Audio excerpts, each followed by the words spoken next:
नमस्कार।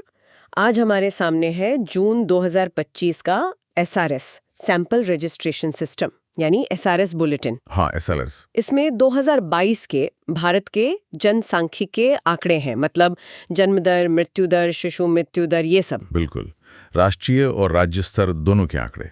तो आज हम इन्हीं आंकड़ों की समझिए गहराई से पड़ताल करेंगे, देखेंगे कि ये नंबर्स क्या कहानी कह रहे हैं भारत के बारे में। सही कहा।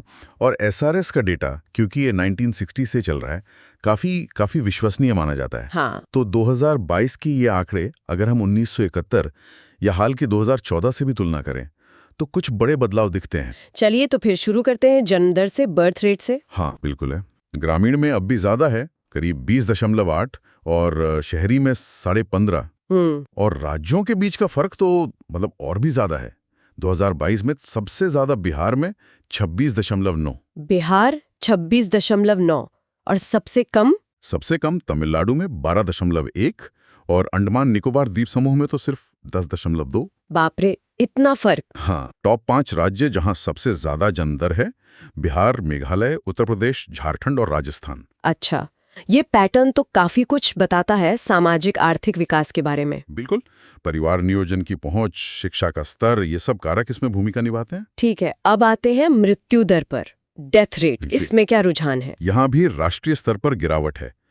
1971 में ये 14.9 थी प्रति हजार। हाँ। और 2022 में घटकर 6.8 रह गई। ये भी काफी कम हुई है। और यहाँ भी ग्रामीण शहरी अंतर है, पर जन्म दर जितना बड़ा नहीं।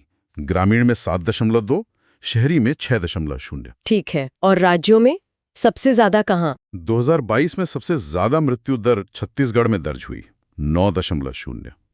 9। और सबसे कम दिल्ली में 4.2। दिल्ली 4.2, तो यहाँ भी बड़ा अंतर है। बहुत ज्यादा। और दिलचस्प बात यह है कि सबसे ज्यादा मृत्यु दर वाले टॉप 5 राज्यों में छत्तीसगढ़, ओडिशा तो हैं ही, साथ में केरल, पंजाब और हिमाचल प्रदेश भी हैं। केरल, ये थोड़ा मतलब चौंकाने वाला नहीं? स्वास्थ्य सुविधाओं के लिहाज से तो केरला आगे है। हाँ, ये थोड़ा लगता है, लेकिन ये शायद राज्य की जो बढ़ती औसत आयु है, मतलब ज्यादा बुजुर्ग आबादी, उसका भी असर हो सकता है। मृत्यु दर सिर्फ स्वास्थ्य सेवाओं पर ही नहीं, आबादी की उम्र संरचना पर भी निर्भर करती है। अच्छा, ये अच्छा पॉइंट है। चलिए अब उस आंकड़े पर आते हैं जिसमें शायद सबसे ज्यादा सुधार हुआ है, शिशु मृत्यु दर, इन्फेंट मोर्टेलिटी रेट, IMR। हाँ, ये कहानी तो वाकई बहुत बदली है। 1971 में प्रति 1000 जीवित जन्मों पर 129 बच्चों की मौत हो जाती थी पहले साल में। 129! सोचिए, 129। और 2022 में ये आंकड़ा घटकर सिर्फ 26 रह गया है। 26! ये तो जबरदस्त प्रगति है। बिल्कुल। राष्ट्रीय स्तर पर देखें तो ये बहुत बहुत बड़ी उपलब्धि है। सार्वजनिक स्वास्थ्य में सुधार का साफ संकेत है। लेकिन वो जो राज्यों वाली बात है वो यहाँ भी लागू होती होगी। हाँ, और शायद यहाँ सबसे ज्यादा। इस राष्ट्रीय औसत 26 के पीछे राज्यों की कहानी बहुत अलग है। जैसे मिजोरम में IMR सिर्फ 3 है। 3? सिर्फ 3। हाँ, और दूसरी तरफ मध्य प्रदेश में ये 40 है। 40, 3 और 40, ये तो जमीन आसमान का फर्क हो गया। बिल्कुल, यही दिखाता है कि स्वास्थ्य सेवाओं की पहुंच और उनकी गुणवत्ता कितनी असमान है देश में। सबसे ज्यादा IMR वाले राज्य मध्य प्रदेश, छत्तीसगढ़, असम, उड़ीसा, उत्तर प्रदेश, इन पे मतलब खास ध्यान देने की जरूरत है। इसी से जुड़ा हुआ है मातृ मृत्यु दर, मैटरनल मोर्टेलिटी रेट, MMR। इसमें क्या स्थिति है? इसमें भी सुधार है।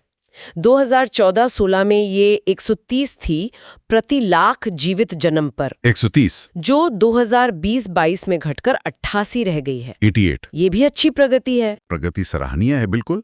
लेकिन यहाँ हमें ये याद रखना होगा कि हमारा जो सस्टेनेबल डेवलपमेंट गोल है, SDG, उसके तहत 2030 तक हमें इसे 70 से नीचे लाना है। अच्छा, लक्ष्य 70 का है जी। तो अभी हम 88 पर हैं। हाँ, मतलब हम सही दिशा में तो हैं, पर रफ्तार शायद थोड़ी और बढ़ानी पड़ेगी, खासकर कुछ राज्यों में। और इसी से जुड़ा एक और अहम आंकड़ा है टोटल फर्टिलिटी रेट, TFR। हाँ, TFR यानी एक महिला अपने जीवन काल में औसतन कितने बच्चों को जन्म देती है। बिल्कुल। ये 2014 में 2.3 था और 2021 में घटकर 2.0 हो गया है। 2.0?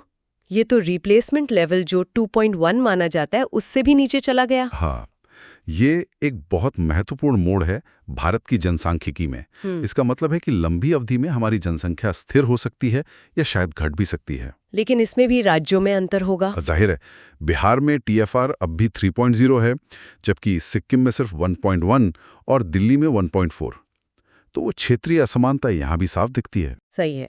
तो अगर हम संक्षेप में देखें, 5 साल से कम उम्र के बच्चों की मृत्यु दर U5MR और नवजात मृत्यु दर NMR यानी जन्म के पहले महीने में मृत्यु, इनमें भी गिरावट आई है। हाँ, आइए। U5MR 2014 में 45 प्रति हजार थी, जो 2021 में 31 हो गई। 45 से 31। और NMR यानी न्यूनेटल मोर्टालिटी रेट वो 2014 में 26 थी, जो 2021 में 19 हो गई। 26 से 19। हाँ, और इनके लिए भी SDG लक्ष्य हैं। 2030 तक U5MR को 25 तक लाना है और NMR को 12 तक। 12 तक। NMR में कमी लाना तो शायद ज्यादा मुश्किल होता होगा। हाँ, NMR सीधे सीधे जन्म के समय और उसके तुरंत बाद मिलने वाली देखभाल, खासकर संस्थागत प्रसव और नवजात शिशु देखभाल इकाइयों SNCUs की गुणवत्ता से जुड़ा है। इसमें सुधार ज्यादा चुनौतीपूर्ण होता है। तो कुल मिलाकर अगर हम देखें, तस्वीर क्या बन रही है? एक तरफ तो ये अच्छी खबर है कि राष्ट्रीय स्तर पर लगभग सभी सूचकांकों में सुधार हो रहा है। जन्म दर, मृत्यु दर, शिशु और मातृ मृत्यु दर सब नीचे आ रहे हैं। हाँ, ये सकारात्मक पहलू है। ये दिखाता है कि स्वास्थ्य सेवाओं में, पोषण में, शिक्षा में, इन सब में कुछ न कुछ प्रगति हुई है। लेकिन दूसरी तरफ ये जो राज्यों के बीच का भारी अंतर है, ये चिंताजनक है। राष्ट्रीय औसत एक तरह से इस असमानता को छुपा लेता है। बिल्कुल सही कहा। ये आंकड़े भारत के जनसांख्यिकीय परिवर्तन को तो दिखाते ही हैं। हम एक युवा देश से धीरे धीरे एक उम्रदराज होती आबादी वाले देश की तरफ बढ़ रहे हैं। TFR का 2.0 होना इसी का संकेत है। लेकिन ये जो क्षेत्रीय असमानताएं हैं, ये बहुत मुखर हैं। ये साफ बताती हैं कि विकास और स्वास्थ्य का लाभ जो है वो सब तक बराबर नहीं पहुंच रहा। कुछ राज्य बहुत अच्छा कर रहे हैं, जबकि कुछ अभी भी काफी पीछे हैं। तो जरूरत इस बात की है कि जो राज्य पीछे रह गए हैं उन पर खास ध्यान दिया जाए। हाँ, बिल्कुल। लक्षित हस्तक्षेप मतलब टारगेटेड इंटरवेंशंस की जरूरत है। हमें समझना होगा कि इन राज्यों में क्या बाधाएं हैं। क्या वो स्वास्थ्य सेवाओं की कमी है, या जागरूकता की कमी है, या फिर गहरे सामाजिक आर्थिक कारण हैं। और यहीं पर शायद सोचने वाली बात ये भी है कि ठीक है, राष्ट्रीय प्रगति हो रही है, पर क्या ये रफ्तार काफी है SDG लक्ष्यों को समय पर हासिल करने के लिए, खासकर उन संकेतों में जहां हम अभी भी पीछे हैं, जैसे कुछ राज्यों में NMR या MMR? यही मूल प्रश्न है। क्या हम इन विशिष्ट क्षेत्रों में प्रयासों को और तेज कर सकते हैं? और ये जो लगातार बनी हुई असमानताएं हैं, इनके पीछे के असली कारण क्या हैं? क्या ये सिर्फ स्वास्थ्य का मुद्दा है, या इसमें शिक्षा, गरीबी, लैंगिक असमानता और गवर्नेंस जैसे मुद्दे भी जुड़े हुए हैं? इन सवालों पर वाकई गौर करने की जरूरत है, ताकि ये प्रगति और समावेशी हो सके। बिल्कुल। इन आंकड़ों को सिर्फ नंबरों की तरह नहीं, बल्कि लोगों की जिंदगियों और भविष्य के आईने की तरह देखना होगा।